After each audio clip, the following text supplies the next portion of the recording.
Vayan abriendo su camarita. Josué, abre tu camarita. ¿Ya puedes o todavía no? Set. Sí, puedo, nada más espérame. Ok. Melody, ya te vi. Ahora traes lentes, Melody. Bien. ¿Quién más está? Nada más están los de siempre, ¿no? Ahora no está. No está Juan Eduardo. Ya está Karen. Ya está Israel. Bien. Ya te fuiste, Karen. Otra vez abre tu cámara. Karen, para que salgas en la foto. Bien, Benjamín. Ok. Vamos a tomar 2 capturas. Karen, abre tu camarita. Ya estabas y ya no te vi. Karen Hernández. Israel, solo te ves oscuro. ¿Cómo está eso? ¿Eres darketo o qué? Bueno, gracias, jóvenes. Pueden apagar su camarita. Entonces, ahora sí, Osorio, si nos ayudas a leer, por favor, la presentación. Déjame compartirles la pantalla para que puedan ver todos los documentos que voy a compartir hoy. Listo, Osorio. Lee, por favor. Bachillerato, ¿sabes? Colonia del Bosque. Materia, temas selectos de ciencias sociales, segundo parcial. Tema 2, filosofía política. Profesor Rubén González González, fecha 25 de marzo de 2021. Bien, de la primera semana, ya ustedes hicieron la primera actividad que se hizo en plataforma. Son unas preguntas del texto de la obra literaria 1984, La Granja, página 76. Se contestaron algunas preguntas y esa es la primera actividad de la materia de temas selectos.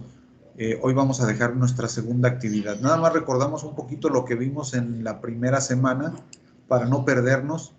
En la primera semana el tema fue la sociología política. El tema genérico fue la política como disciplina social, ¿no? Se dio la bienvenida a lo que fue el segundo parcial.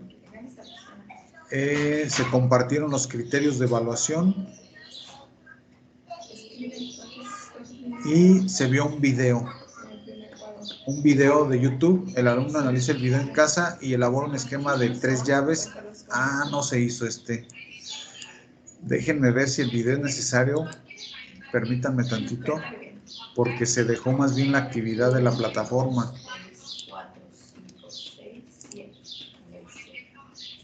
No. No se dejó la actividad de la plataforma. No, nos dejó Temas otra selectos. Es la actividad libro, páginas 77 a 79. Es una lectura del 1984. Sí. Y era responder unas preguntas. Sí. No, por eso, es que no me escucharon lo que dije. O sea, lo que les estoy diciendo es que este video lo debimos haber visto. Entonces, nada más les voy a pasar el video y de este video había que hacer una actividad, pero había la opción de que esta fuera la actividad de la primera semana o la que ya hicieron o la que ya se dejó. Yo nada más lo que quiero es estar seguro si les mostré el video, porque el video es necesario. Aunque de aquí ya no se haga la actividad, cerraremos la primera semana viendo este video correspondiente a lo que es la sociología política. Nada más la pregunta es, ¿ya lo vimos el video? Porque no me acuerdo haberlo mostrado. Benjamín. No, que yo me acuerde, no. Ok, vamos a verlo y con este video cerramos la primera semana y ahora sí entramos a lo que es la filosofía política, ¿no? Entonces todavía esto es el video para acotar lo que es la sociología política. ¿Qué es la sociología? ¿Cómo funciona las ciencias políticas, ¿no? Entonces vayan anotando, por favor. Hola, buenas tardes. Continuamos con el último y tercer bloque de esta primera tutoría de ciencia política. En este bloque vamos a empezar a trabajar mínimamente algunos conceptos que tienen que ver con la disciplina. Justamente nos preguntamos o tratamos de indagar qué es la ciencia política, ¿no? Es decir, eso es algo que vamos a trabajar en la unidad 1. Y la política como ciencia, cuando la diferenciamos de la política como práctica, en primer lugar, implica pensar en dos dimensiones, ¿no? Por un lado el objeto, o sea, la política como ciencia se define por contar con un objeto específico de estudio y también por utilizar un método riguroso para el estudio, el análisis de ese objeto. La ciencia política ha ido evolucionando históricamente, ha ido evolucionando y se ha ido al mismo tiempo escindiendo de otras disciplinas, y en ese derrotero histórico ha también refinado, remodelado, digamos, reformulado su objeto de estudio. Podríamos decir que en general, cuando hablamos de la política como ciencia o del objeto de estudio de la disciplina, nos referimos al poder, ¿no? Porque básicamente el poder como aquella relación desigual que se expresa en la sociedad entre sujetos o grupos asimétricos, y luego cómo se expresa, digamos, ese poder a través de otros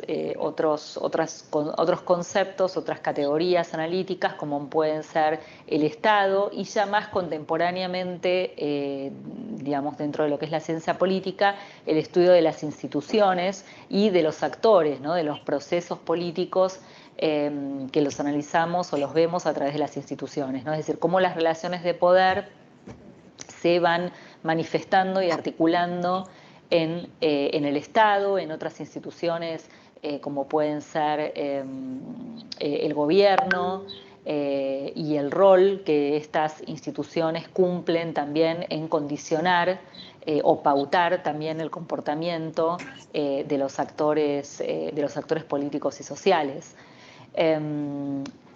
A su vez, otra cuestión que es muy importante para entender o para dar cuenta de que estamos hablando de ciencia política o de la política como ciencia, tiene que ver con la utilización de un método de manera sistemática y de manera rigurosa para el análisis con pretensión, digamos, de objetividad científica. Si bien esto, digamos, está muy cuestionable, no es muy cuestionado, y ustedes a lo mejor en una materia como IPC, como pensamiento científico, hablarán del problema de la objetividad en las ciencias sociales, la realidad es que, bueno, que para tener algún tipo de certeza, ¿no? Y de construcción de teorías y de conceptos, debemos utilizar algún tipo de método que también ha evolucionado, digamos, ha ido modificando históricamente. En general podríamos decir que en la ciencia política se ha pasado de un análisis que tenía que ver con la mera observación y del análisis histórico de los hechos, ¿no? De los hechos políticos, para pasar a la utilización de lo que denominamos un método científico, que de todas maneras no es unívoco.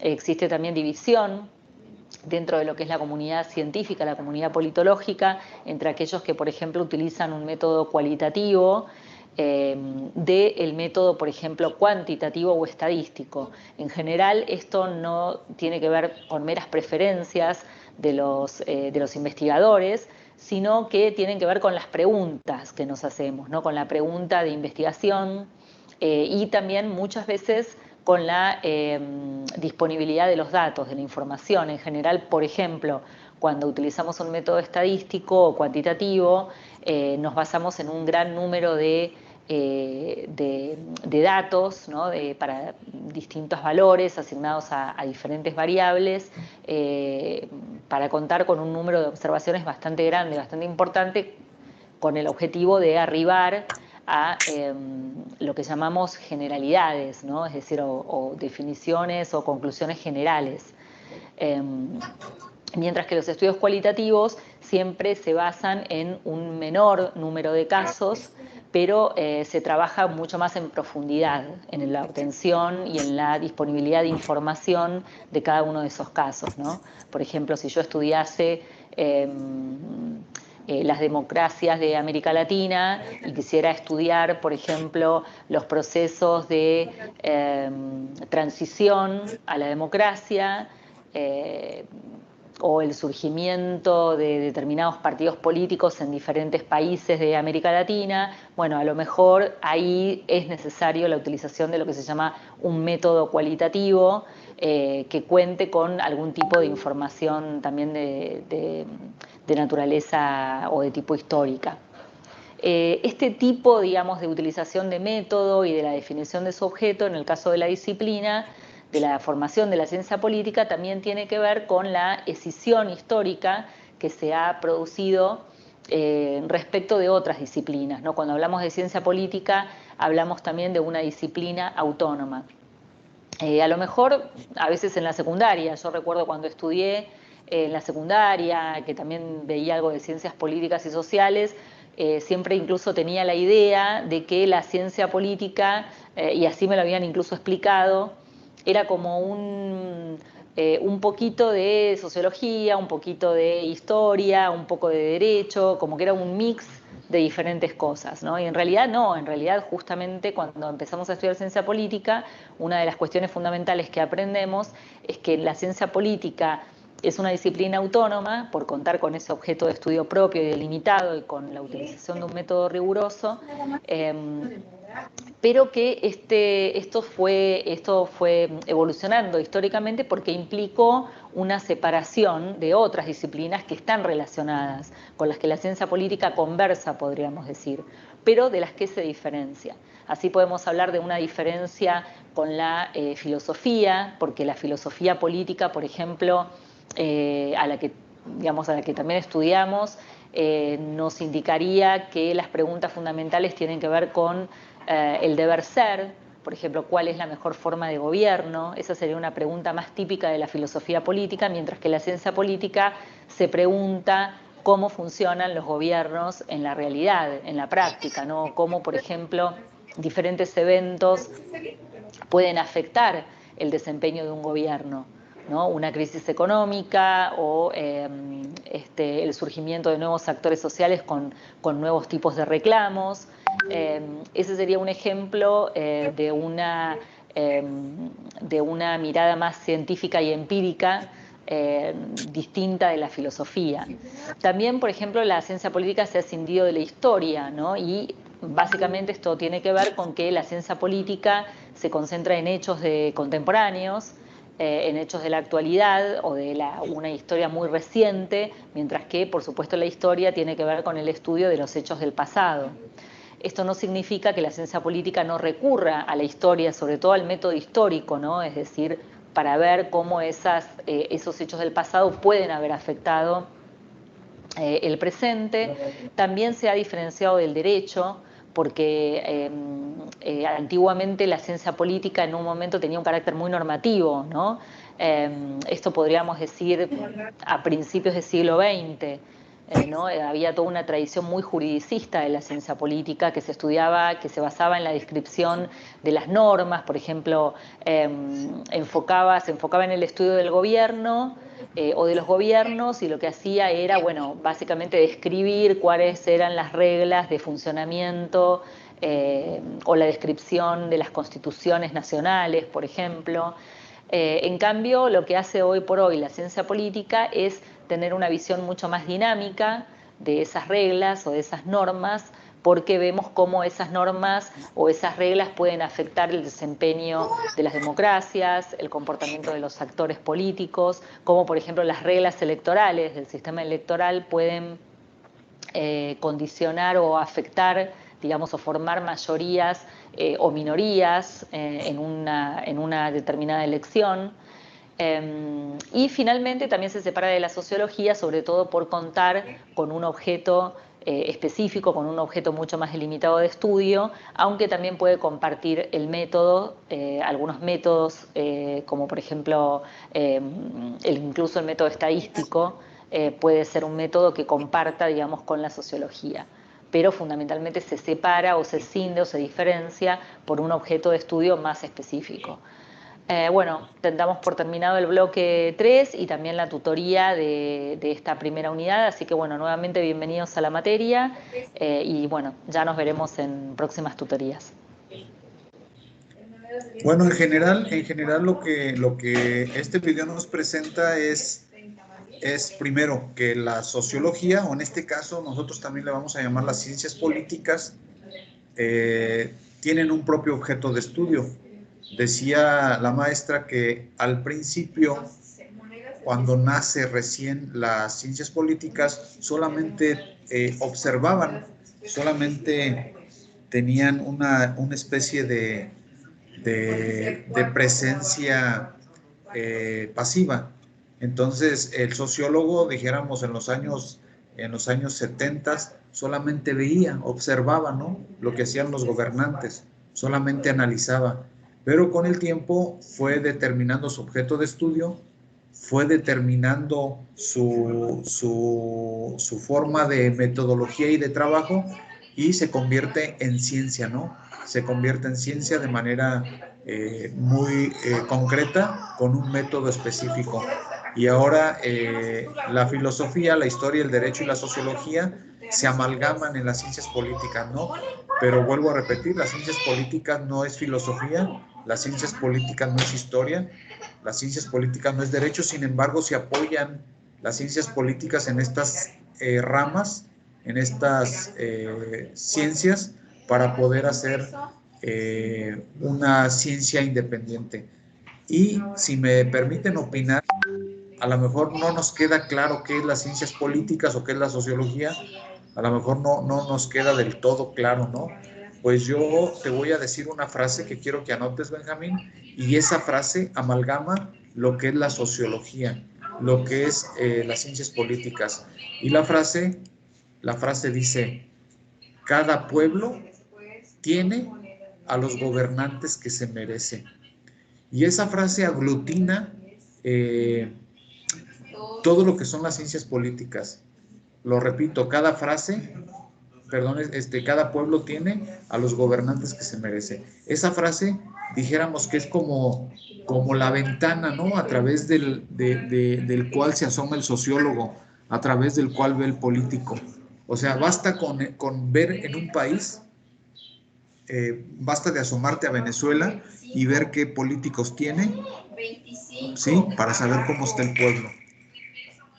Basta que te asomes a Suiza, a Noruega, a Finlandia, para que veas qué gobernantes tienen, para que sepas el tipo de sociedad, de ciudad, de polis, de chivitas que poseen, ¿no? Basta basta una mirada, ¿no?, para que sepas cómo es la sociedad en México. No necesitas ver a todo el pueblo. Chécate cómo es Andrés Manuel López Obrador, chécate cómo es Sinoé, chécate cómo es Elvira Paniagua, que son nuestros gobernantes.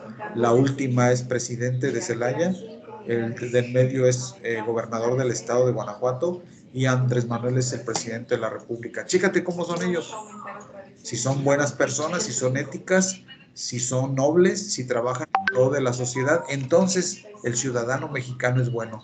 Pero si son personas que trabajan por sus bienes personales, que no les interesa el pueblo, que no les interesa prácticamente el gobernar para el pueblo, sino para ellos, entonces así es el pueblo, ¿no? Espero que hayan anotado. Entonces, las ciencias políticas es eso, ¿no? ¿Cuánta democracia tenemos? ¿Cuánto Estado de Derecho tenemos?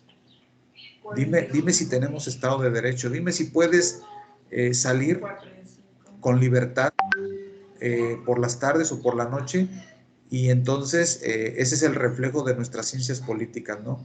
Yo ayer fui con mis hijos al parque que tengo aquí a un ladito de mi casa, enfrente del Templo de la Resurrección. Hicieron un parque, hay aparatos para ejercitarse, caminadoras, hay juegos para niños, y quedó muy padre. Entonces ahora me he dedicado ahorita de la pandemia los últimos días a ir, me llevo a mis dos hijos más chicos y nos vamos a hacer tanto ejercicio. Y me fui alrededor de las 10 para las 7, ya veníamos regresando a las 7:40, ya había anochecido, y la calle de Jaime Nuno, que es cerca de donde vivo, me sorprendió porque a las 7:40 todos los negocios cerrados. nadie en la calle, nadie, ni siquiera un auto conduciendo. Parecía que eran las 2 de la mañana, cuando hace, no sé, 2 años, 3 años, esa calle es de mucho movimiento. Esa calle es toda la calle de Jaime Nuno, desde Boulevard hasta prácticamente la altura de, ah, de Felipe Ángeles, desde Allende hasta Felipe Ángeles, está llena de negocios. Por lo menos ha de haber unos, no sé, 200 negocios. Y ningún negocio estaba abierto. Hace 2 años todos los negocios a las 7:40 estaban abiertos, ya venían cerrando como 8:30, 9. Y me sorprendió eso, ¿no?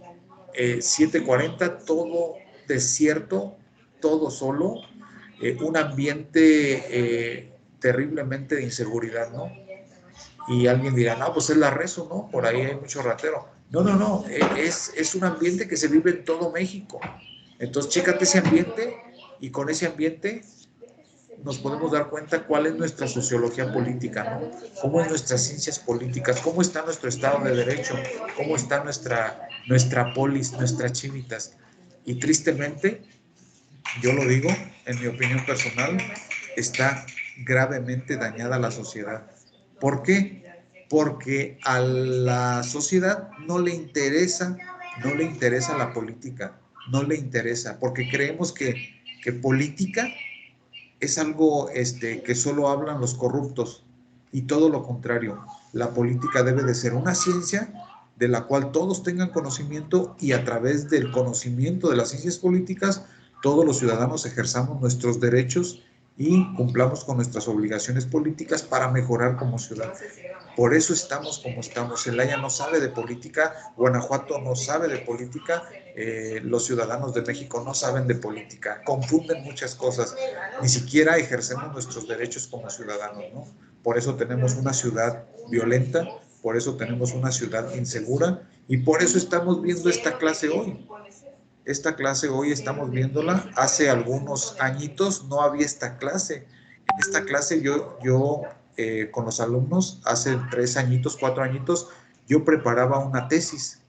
Les explicaba cómo se hacía una tesis y para estos tiempos, en el segundo parcial, el alumno ya iba avanzando en su tesis, la empezaba a hacer desde temas selectos de Ciencias Sociales 1, desde quinto semestre y ya para sexto semestre ya prácticamente le iba terminando y en el tercer parcial defendía su tesis en sexto semestre el alumno y nos dedicábamos a eso, ¿no?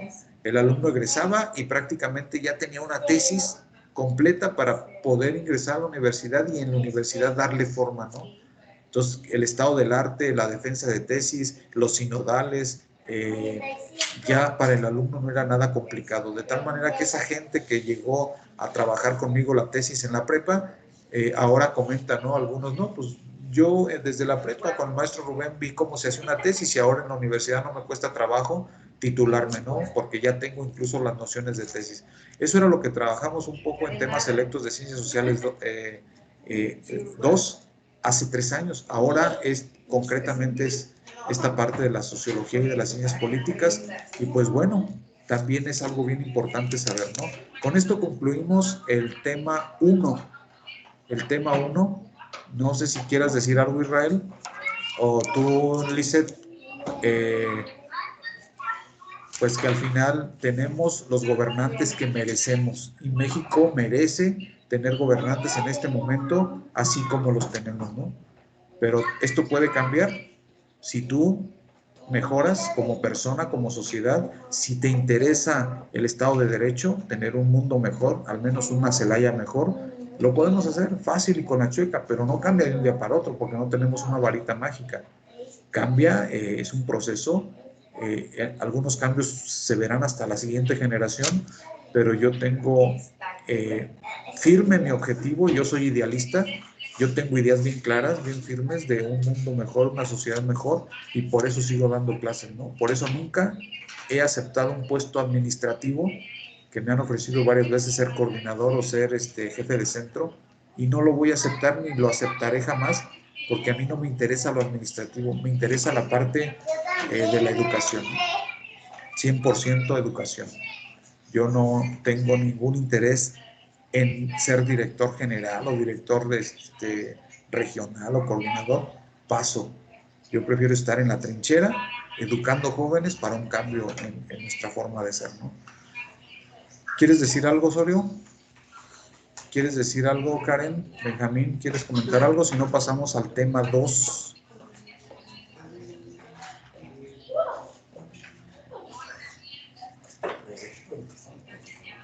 Un silencio frío se apoderó de la plataforma. Bueno, creo que no hay nada que decir. Por lo menos díganme si me están siguiendo, ¿no? Sí me siguen, ¿verdad?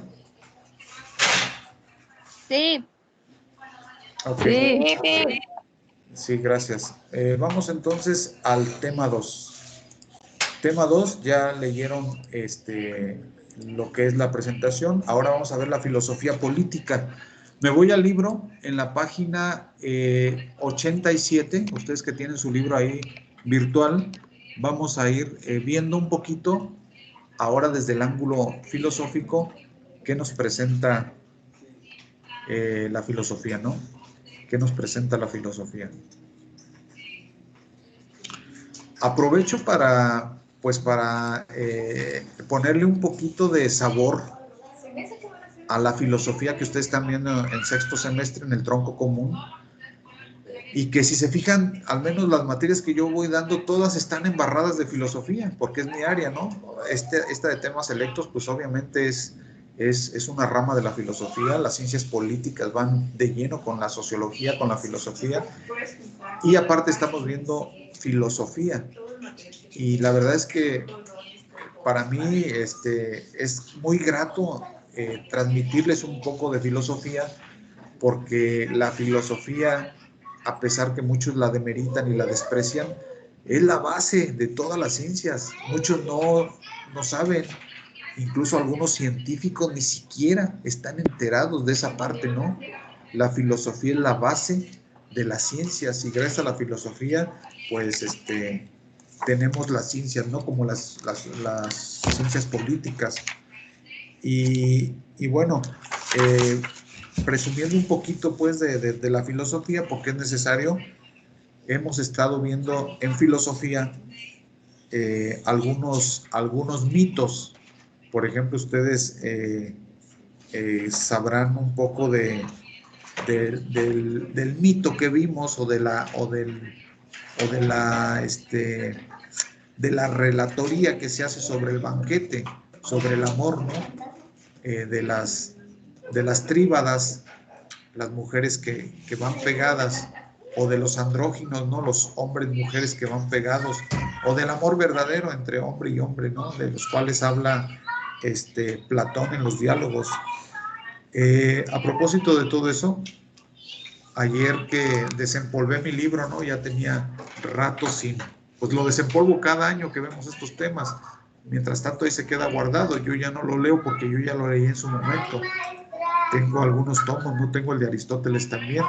Tengo algunos libros de historia de la filosofía, y de repente los desempolvo, ¿no? Y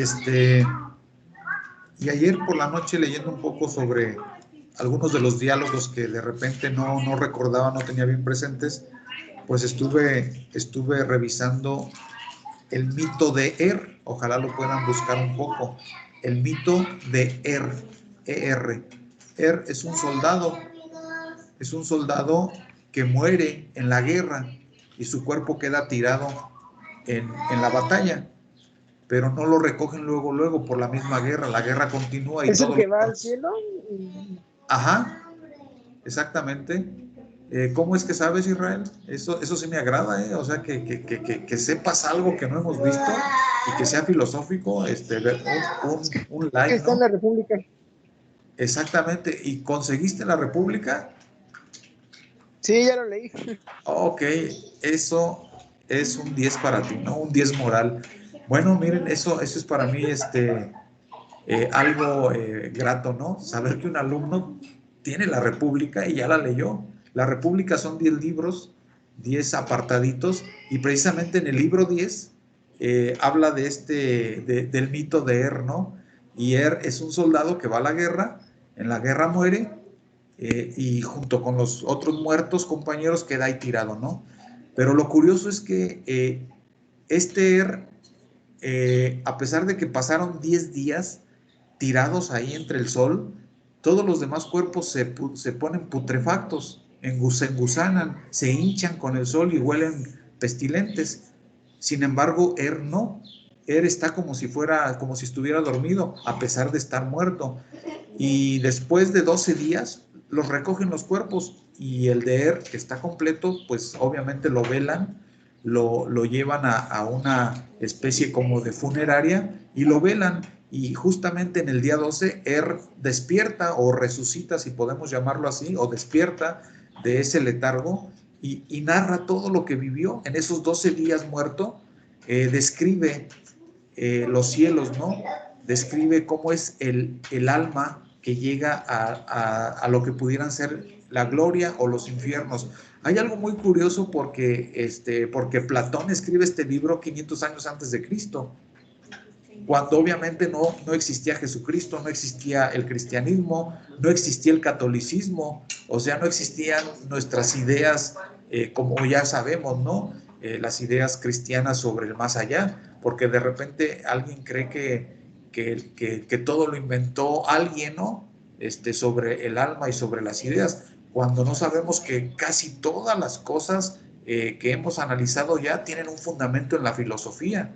Entonces, vuelvo a repetir, este libro de la República de Platón tiene 10 libritos, y en el libro último, en el libro 10, habla sobre esta historia, ¿no? De este soldado llamado y entonces visita como lo que pudieran ser los reinos eternos.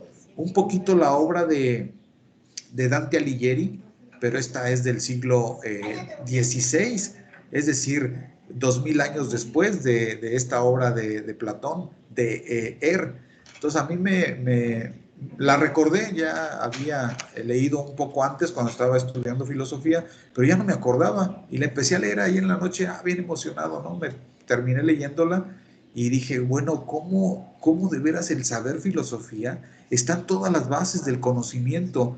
Y hay muchas cosas que tú has vivido, incluso películas que has visto, concretamente Matrix, por ejemplo, que alguien pueda decir, oye, qué padre temática, ¿no? El que hizo el guión de Matrix, démosle un aplauso y démosle los Óscares de premio, ¿no? Cuando no sabemos que las bases de todo lo que es Matrix están en el mito de la caverna de Platón, que se escribieron 2500 años antes de Matrix.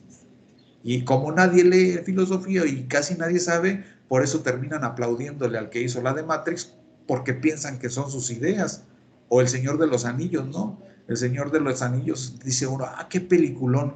Pero lo que no saben es que la idea original está en el libro segundo de la República, en el mito del anillo de Giges, que es otra mitología que explica también Platón, ¿no? Sobre si el hombre es bueno o malo por naturaleza, aprovechando que también vimos que Hobbes dice que el hombre es malo por naturaleza.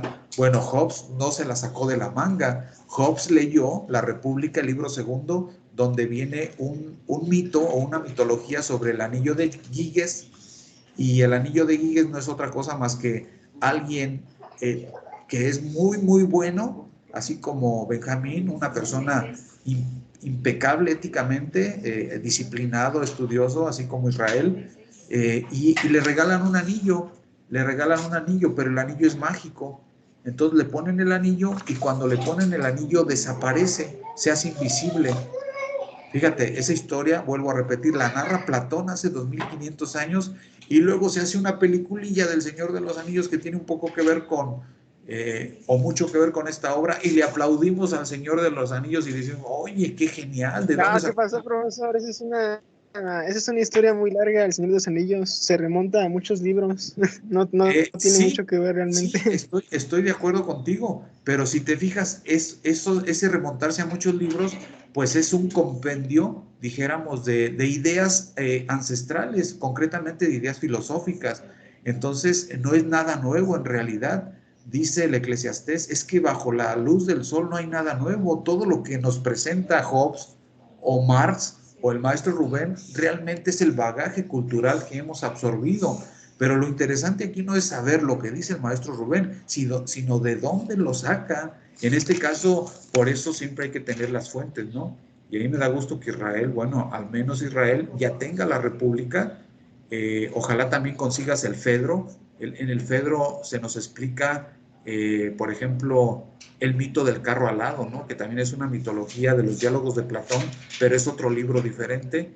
El Fedro, el mito de la caverna, que ya lo dije, está en el libro séptimo de la República. El mito de Er, que es este soldado que muere y nos presenta los reinos eternos sin tener noción alguna de cristiandad, y es impresionante todo lo que se narra, ¿no? Que está en el libro 10 de la República. O concretamente el mito de el anillo de Giges, que está en el libro segundo de la República de Platón, ¿no? Entonces es una chulada de libro. O sea, al final de cuentas, este libro a mí me costó como 200 pesos hace a lo mejor, no sé, 15 años si tú quieres, pero te aseguro que ahorita no vale más de los mismos 200 pesos. Los libros no han subido. Desgraciadamente los libros no suben, porque si los suben menos los venden. Sabemos que estamos en un país donde se lee más o menos un libro por año, per cápita, o menos, ¿no? Hubo un tiempo que teníamos 0.5 libros por año, y en Cuba se lee 8 libros per cápita por año.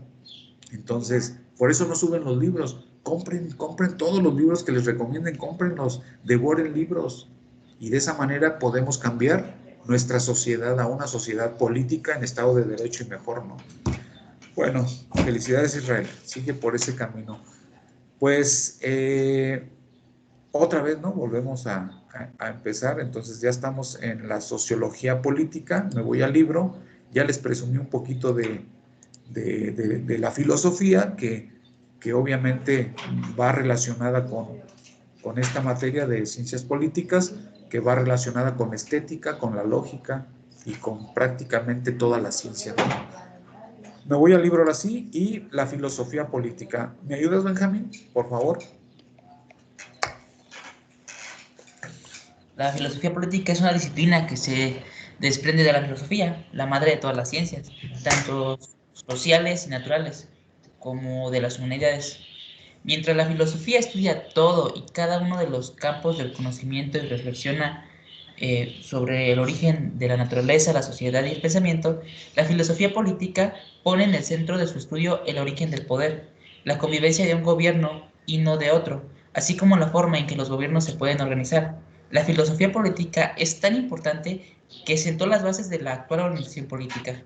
El conocimiento pleno de las funciones de la política y la sociedad requiere necesariamente el estudio de los clásicos de la filosofía clásica, que también lo son de las ciencias políticas, autores que idearon las prácticas y las instituciones que hoy conocemos. Ajá, entonces, gracias por eso es bien importante que al ir viendo esta materia de ciencias políticas, pues vamos a estar haciendo alusión a los filósofos, a Hobbes, ¿sí?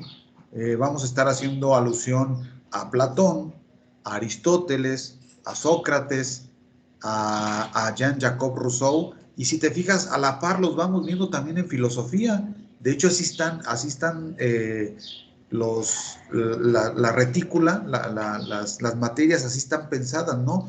Para que a la par se vayan conjugando. Entonces, por un lado vemos filosofía y por otro se complementan con ciencias políticas y decimos, pues con razón este filósofo dijo esto, ¿no? Por ejemplo, Aristóteles, el hombre es un ser políticos, que significa que el hombre, por naturaleza, inherentemente tiene en su ser esa capacidad de beneficiar al otro, no solo pensar en él.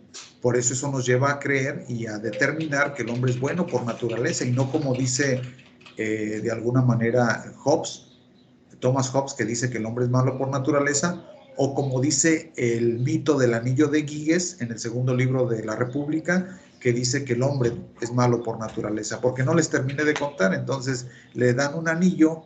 Es que Israel me dijo, es que eso, se me fue la onda ahí. Le regalan un anillo a una persona, se pone el anillo y se hace invisible. Esa persona era bien buena gente, pero ya con el anillo y con esa tentación de que nadie te ve, lo que quiere decir ahí Platón es que una persona, por muy buena que sea, si le das campo abierto se puede corromper. Ajá. pero no necesariamente al grado extremo como decía Hobbes. Una persona siempre es mala por naturaleza.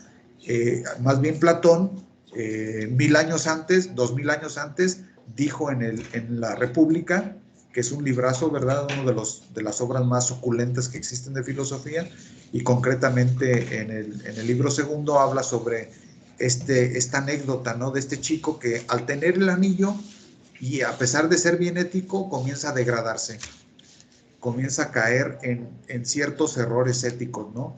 Y por eso Platón decía pues, que debemos de tener cuidado como ciudadanos. Dice un dicho que puede relacionarse con la mitología de este anillo de Giges, puede relacionarse con la frase en arca abierta, complementala. Bueno, ya la complementaron acá. En arca abierta el justo peca, ¿no? Entonces, por eso hay que tener cuidado, porque si no cuidamos nuestra ética, si no cuidamos nuestro ser, se va degradando, ¿eh? Se va degradando, porque el más crítico y grave de los extorsionadores y homicidas comenzó un día haciendo algo leve que puede ser copiar en un examen. Y como dijo, no pasa nada, porque también Israel copia y también Benjamín, pues yo también copio, y también Lisette le copia a Melody, pues no pasa nada, ¿no? O al revés, Melody a Lisette, entonces no pasa nada. Hay quien dice, hay quien se atreve a decir, ¿no? Y es como su base ética. Pero pues todos copian, maestro. Ah, caray, ¿y eso qué? O sea, si todos se matan, tú también te matas, ¿no? Al fin todos se matan. Todos mienten, yo también miento. ¿Y eso qué? Dice Albert Einstein, ¿no? El mal de muchos nunca justificará el hecho, ¿no?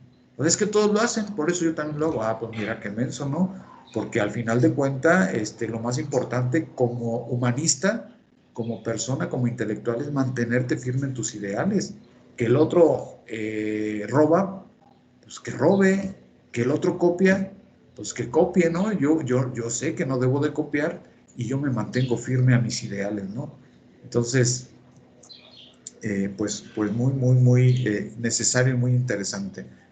Entonces, si se fijan en ese panorama de la filosofía política, pues vamos a ir viendo, ¿no? Traspolando la filosofía, las ciencias políticas, la ética también va de la mano con las ciencias políticas, el Estado de Derecho, que es esa capacidad de que las leyes funcionen, ¿no?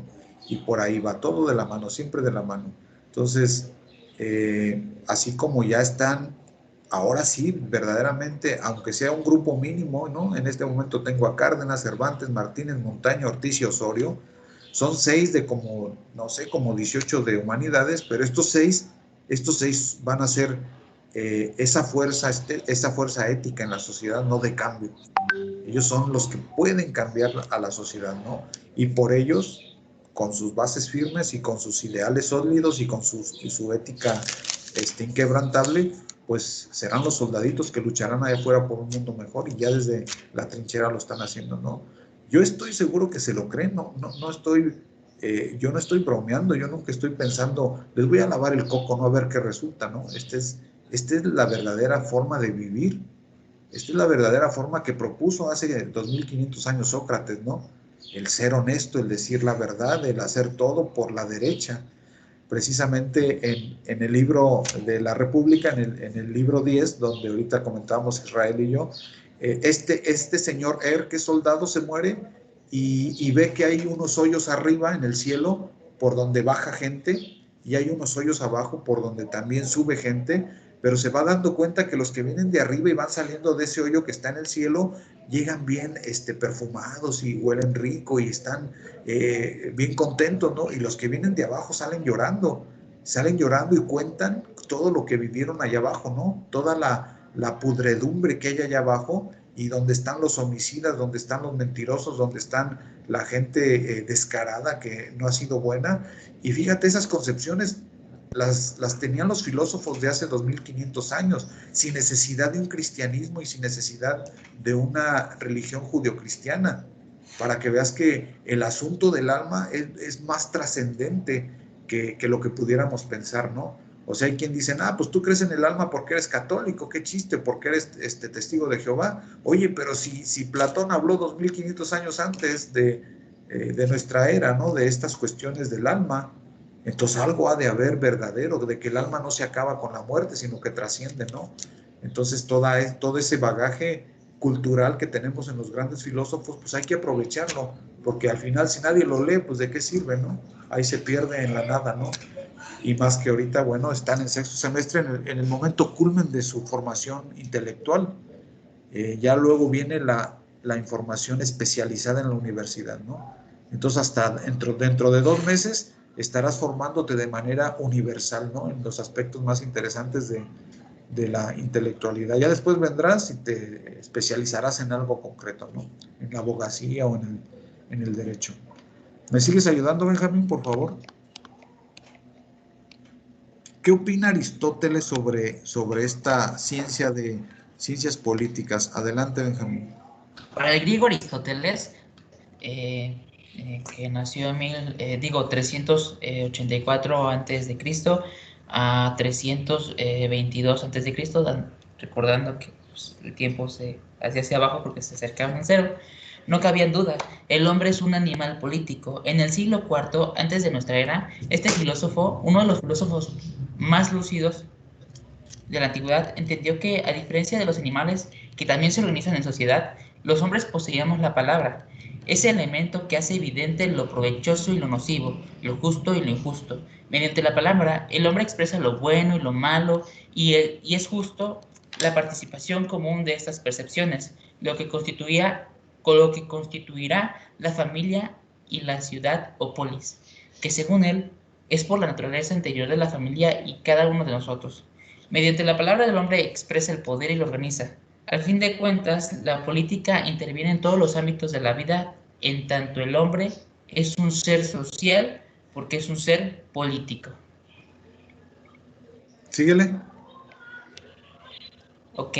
En el libro cuarto de su obra política, Aristóteles examina los tipos de regímenes que son los óptimos para cierto tipo de ciudad y para la mayoría de ellas. Tras el análisis exhaustivo se esconde su objetivo principal, encontrar el régimen de gobierno perfecto, donde los hombres pueden realizar mejor todos los órdenes de vida. De esta manera distinguen 3 formas: la monarquía, la aristocracia, la república, así como 3 derivaciones de las mismas que son las siguientes: de la monarquía, la tiranía; de la aristocracia, la oligarquía; y de la república, la democracia. Aristóteles dice que no se puede encontrar formas puras, que éstas solo existen en el abordaje teórico y que hay tantas formas de gobierno, y que si hay tantas formas de gobierno es porque la propia realidad así lo muestra.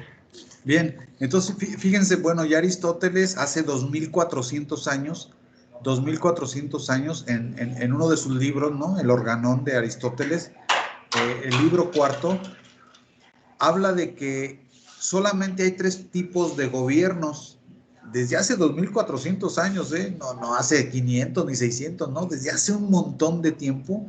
Ya el genio Aristóteles decía, a ver, la sociedad puede tener 3 formas de gobierno. La primera es la monarquía.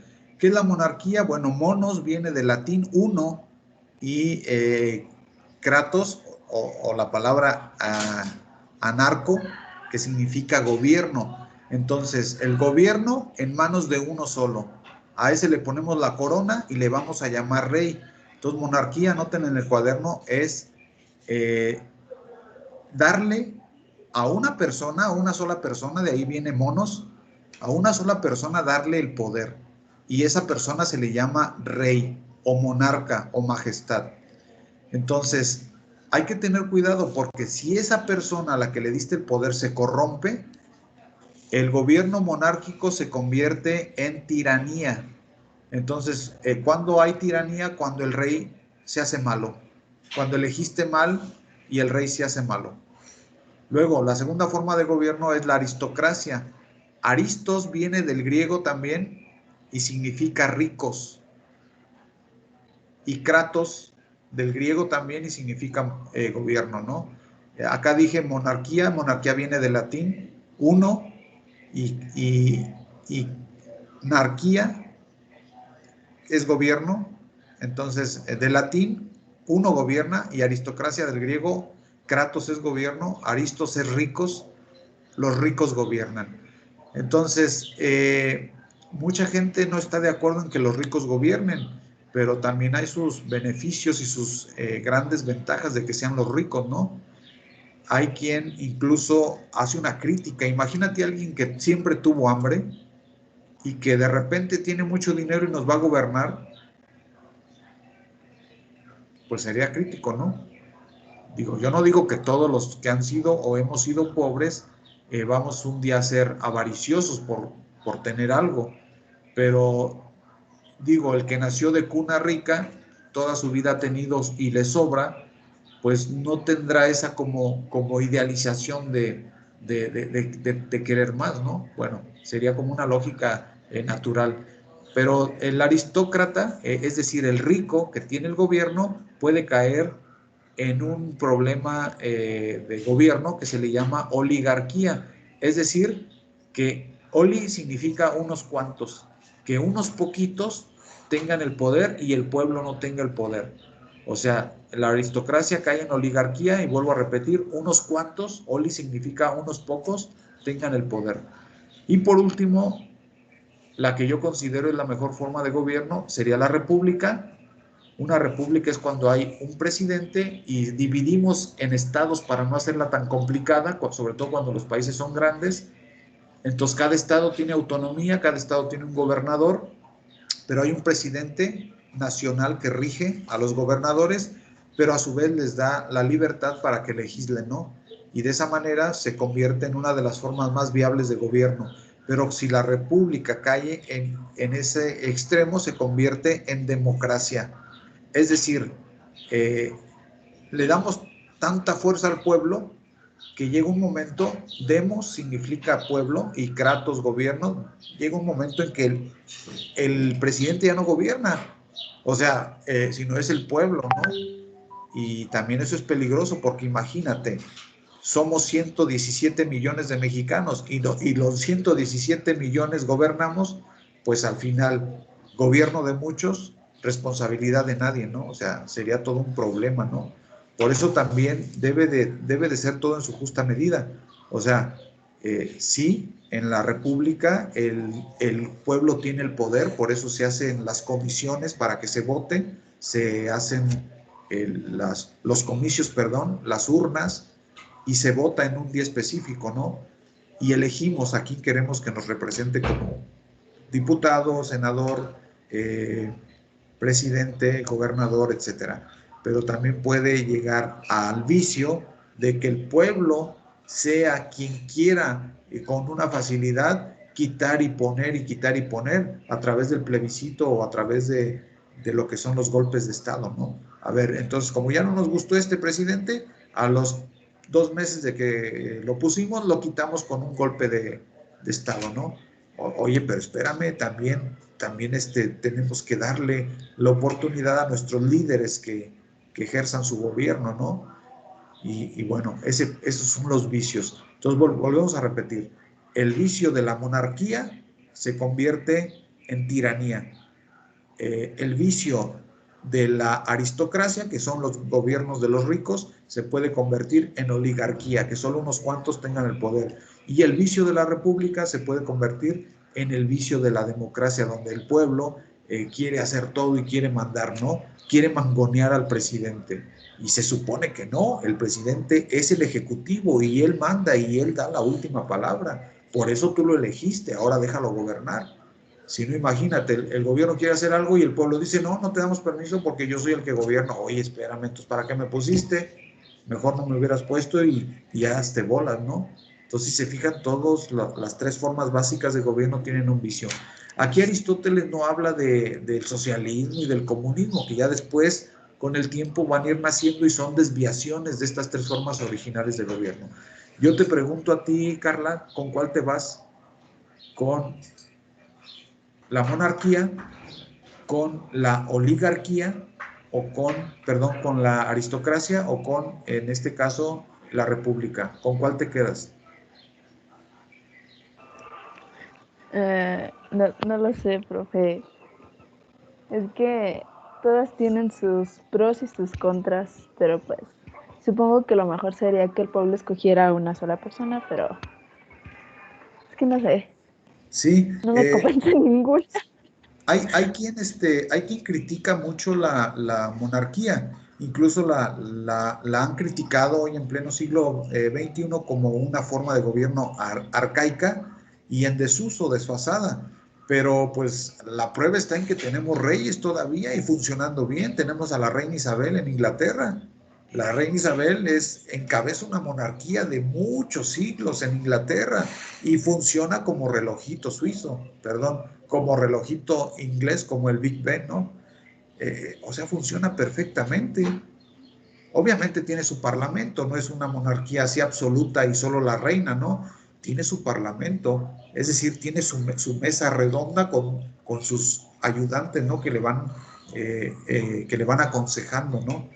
Pero no necesitan de todas estas parafernalias que tenemos en México, ¿no? 500 diputados, 400 senadores, síndicos y un montón de salvajadas que nada más nos bajan el presupuesto porque ganan miles y miles de pesos, cuando puede un hombre solamente, un monarca, sin necesidad de 500 diputados y todo tu rollo, gobernar un país.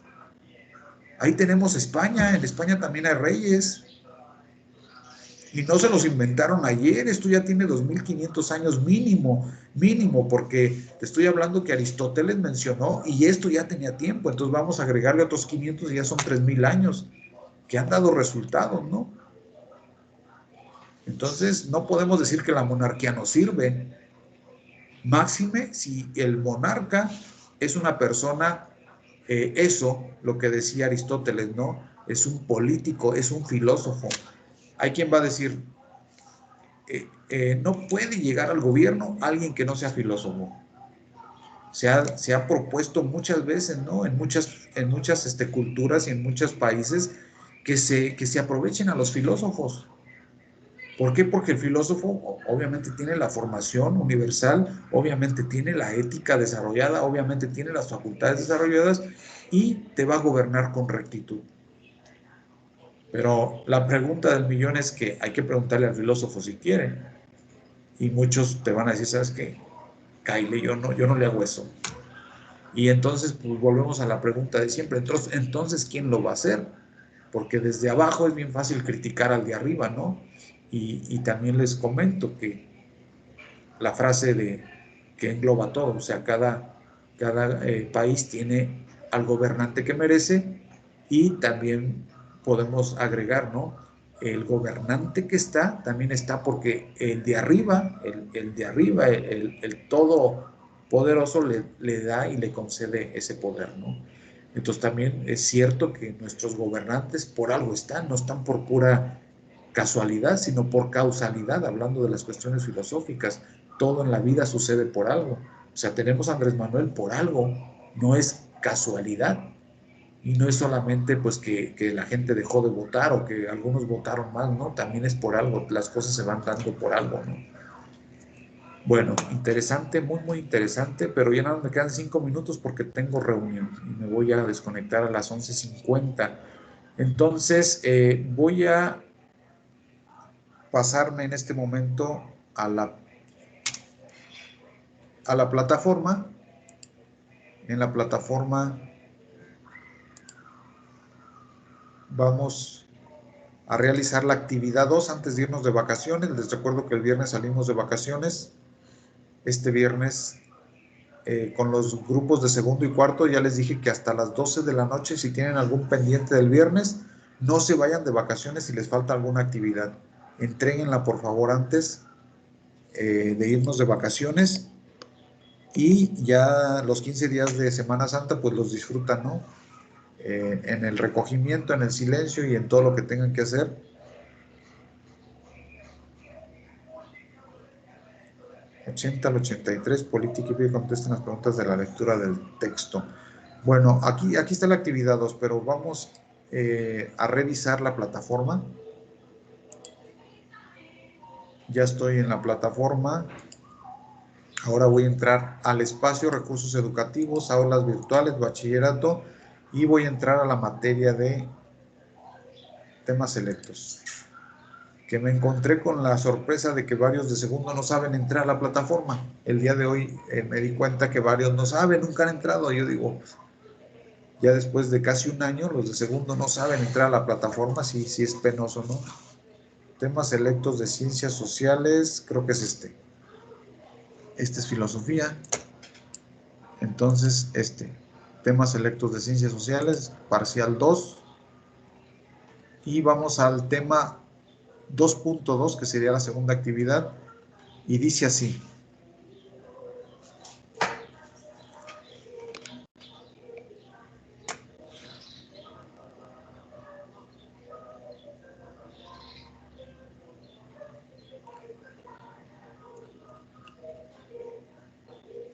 Bien, aquí hay una especie de Los slideshare. picapiedras.